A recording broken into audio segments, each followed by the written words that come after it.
kusakhona ulwandle okumele uyobhuda kulo. Musukucwila la, swima. Babuze othisha, I'm telling you, lezi zinto odlula kuzona ze-puberty, ne-teenagerness, ne-youthfulness, awuyena umuntu wokuqala ukubhekana nalezo zinto. Awuyena umuntu wokuqala. Now, siyasandelwa abantu manje abakhalayo, abathi ukube. So, into engimelene nayo mina le, ukuthi let it be extremely hard for you to be a failure. Awufeyile ngempela ufukuzile, ngoba nathi sila. Sithi uyajola kanjani ufuna ukuba udokotela? Usawuhlangana nabanye odokotela laphana who are more qualified, who are more mature, who can take this thing of yours to the next level. Ufuna ukuba engineer, ufuna ukuba businessman, ufuna ukuba therapist, ufuna ukuba graduate. Kanjani if uvumela ukuthi ubambezeleke lezi? I have to go. These days, bazalwane, I'm going to be very specific. Angeke ngishumayele njengabafundisi abashaya amakhono kube khona izinto abangazisho. Le nto yokubuka i-pornography during isikhathi se-exam, busy, unomsindo uyazula, you are in examination time, but ubusy uyazula. Uyaphi? Before kubhalwe i-exam esikoleni unomsindo, uba ngumsindo, uyacaluza. Wenzani? Why uqala ngokusindaba ungakayikhululi? Qala uyikhulule, qala ngekuqalwa ngakho. Isikhathi sokufunda lesi, isikhathi sokuyidevelop. Ayeza amaholidi. Awungitshene mase kufika amaholidi njengoba uzenza manje zonke lezi zinto.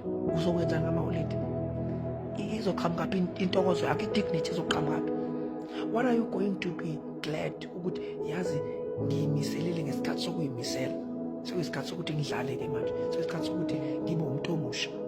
Nami ngiyikhiphe, nami ngiyowenza hiking, ngiyoskater. Abantu abasha by the way benza njalo. Ubumnandi ilezi zinto engisho, hiking, skating, traveling, meeting new people, going to conferences, going to workshops, youth workshops. Ubumnandi lo ufike lapha uyishaye kahle ithomo imntangama, wazi kahle ukuthi uyathandaza ekhaya, uyalifundizwa and uphila impilo engcono. Uyishaye ithomo, uyishaye ithomo uyizuguqe ngamadolo. God, we ask good when you are faithful to yourself and to your calling and to your vision. Iphupho lakho lithini? Shayitomo kulama disco churches, because we have got disco churches these days, places that we know that are safe for us. Bazalwane wami, please, musokudlala amakenjana. Baningi abantu who are not serious, abafuna ukuderayila. Ungabona ngathi uyazi bazalwane abanye bayakwazi uku-invest. Khona into ekuthiwa i-predatory spiritual, bengikhuluma ngale, umoya wokuzingela. Umuntu okuzingelayo umuntu one-desire ejile, estrong, yokuthi athi mesekutholile azenzele noma yini. Okusho ukuthi akanendaba noma ngamthatha iminyaka. Une-predatory spirit elimele kubhalele, elimele kutshena into eyodwa, uyaku-indoctrinate. Umnikeza ithuba, ungamcebi, ungamreport. Mina nje yasho njalo leya ntombazane, ngizokhumbula ukuthi yakababa. Ngathi ngizotshela umfundisi ukuthi usho njalo mina. Ngitshela umfundisi. Ngizotshela umfundisi.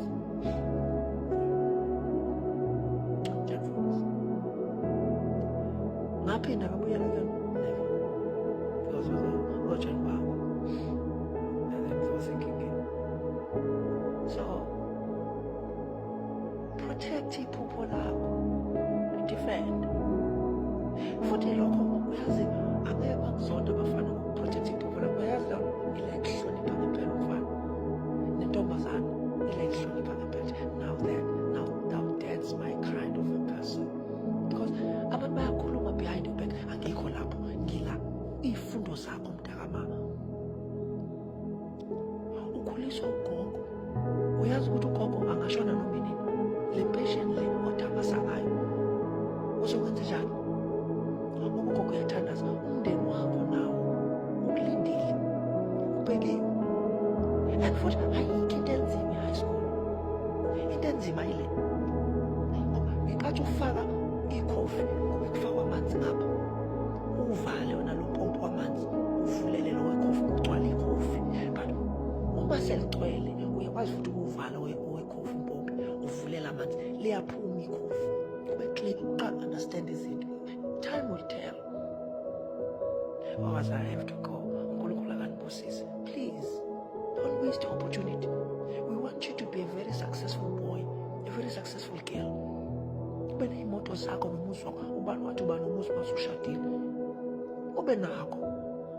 And again bazalwane, ukushada is one of the main things. Kusemqoka ukuthi uma umuntu uphila emhlabeni ushadwe noma ushade, ukhulise, ubuke iy'ngane zakho yikhula. Kodwa nakhona you need to have your own skills, abilities azokusiza. Cabanga nje umama kodwa uwunjiniyela, umama owudokotela, umama oyi-minister, mhlawumbe usebenza ka-government. Iy'ngane zakho yikhula kamnandi, zine choice in life because wena you chose to work hard. Abanye bedlala baqhubeka kwaba isithithithi. Cabanga nje umama opresident ukhulisa iy'ngane zakhe. Awukutholanga ngoba wawulwela umzabalazo, ukuthole ngoba wazabalaza ukuze ufike lapho. What is wrong about dreaming to be part of government officials? Daniel was an official and he did a great job. He served. Lalani bazalwane, uDaniel waseva uNkulunkulu ngaphansi kwamakhosi awu-4. Ngiyingena leyo ngelinye ilanga. Wawu-4 engamkholwa uNkulunkulu kodwa wawu-4 agcine ekholwa. uDaniel wayephethe enye revelation, enye uDaniel wayehamba ngamanye amandla. Same thing not Joseph. Same thing not David. Same thing no Esther. Oh bazalwane, same thing no Timotheo. Same thing no Polycarp. Same thing nabanye abantu abasha abama Gladys Aliwat, Mary Slessor. Awu bazalwane, ingqalabutho Gladys basuka ko-Europe lapha bagijima baze bawungena phakathi eChina. Mary Slessor basuka kone-Europe nabo bawungena phakathi eNigeria. Ufunda i-Venek yakhona ukhuluma bazalwane osebenza Mary Slessor baze bambiza ngo-Great Mother. If bakwazi abelungu ukusenza lezi zinto bekhonza uNkulunkulu, nathi njengabantu abamnyama singakwazi ukusenza. Siyabona i-Amerika kunjani, iyakudinga i-Amerika. Siyabona eVenezuela kunjani, bayakudinga. Australia bayakudinga, e-England bayakudinga. To amasonto are becoming marketplaces. Dingala abantu abazoshumayela, dingala abantu abazoshumayela ivangeli. Njengoba wena uvinjwa nje uma uthi uNkulunkulu ubizile, basukuma abantu abadala bathi uzophila ngani, uNkulunkulu uyisichaka yini. Instead of ukuthi abantu abadala bakugayide ukuthi okay uNkulunkulu umbizile, hamba-ke manje uyo-accumulate ama-skills azosiza lokubiza kwakho. That's the proper way of talking. Kodwa uma uzofika uzoplant i-doubt, I'm still gonna teach about that, the danger of abantu abadala. Abantu uma bengibona ngoyishipha lapha ekhosini athi awunathi saqala sinjalo. Ayenziwa leyo nto abantu abadala, ayenziwa nje leyo nto. Utshela umuntu ezama ukuyimisela ukuthi hayi soke sikubone ukuthi after 3 years ayenziwa. It's wrong. Bathiwa niyajoka, i-wrong. Kodwa ubezama ukusukela uNkulunkulu niyamdinga ukuthi uyam-discourage. Hayi nosibani bantu bebenza kanje, ungaba-ke manje uhlangana ngalo. Ngaphela yena wayezoplanta imbewu ye-doubt, waphela nafuna ukukhulisa ifaith yakhe. Kunani-ke mewa and ufuna le nto bazalwane ukuthi ukuwa komuntu kwenziwe ngazithi umuntu usewusathaneke. Umuntu mewile ebandleni unjengesosha elidutshulwe ngesibhamu kwalahleka umlenze, liyalahlwa lelo sosha. No, liyathwalwa ngoba melikhe lasala la lizothathwa isitsha bese liyaqala lisebenze against. Uyathwala umuntu mewile, akalahlwa, uyathathwa, uyawuphipha, ayogcotshwa, ayosizwa, ayonakekelwa, azalulama. Abantu behleba ngoba umfundisi nawe ugalele. Yazi bebengahleli ngayo, bebefuna ukuthola ukuthi wena uzothini. Baze bathola ukuthi wena uthini, ngakho bengayikhonzi. Uyoze uyeke lapho ekhonzweni, khonza abantu bengakhonzi lapho. Ngoba njalo babekhuluma ngabe nge-leadership yakho nawe uyagalela negatively. Akwazi nje ukuthi usuyaphi-ke umfundisi, usuyaphi-ke kumamfundisi, usuyaphi-ke kuthisha omkhulu manje, usuyaphi-ke kunapho phela siyitole la. usumfakelani umema ungaluphuma umnyango umfakelani ngingenaphi mina ey'ntabeni zakhe ngingenaphi ungisaphi mina lapho uyaphi uJesu kule conversation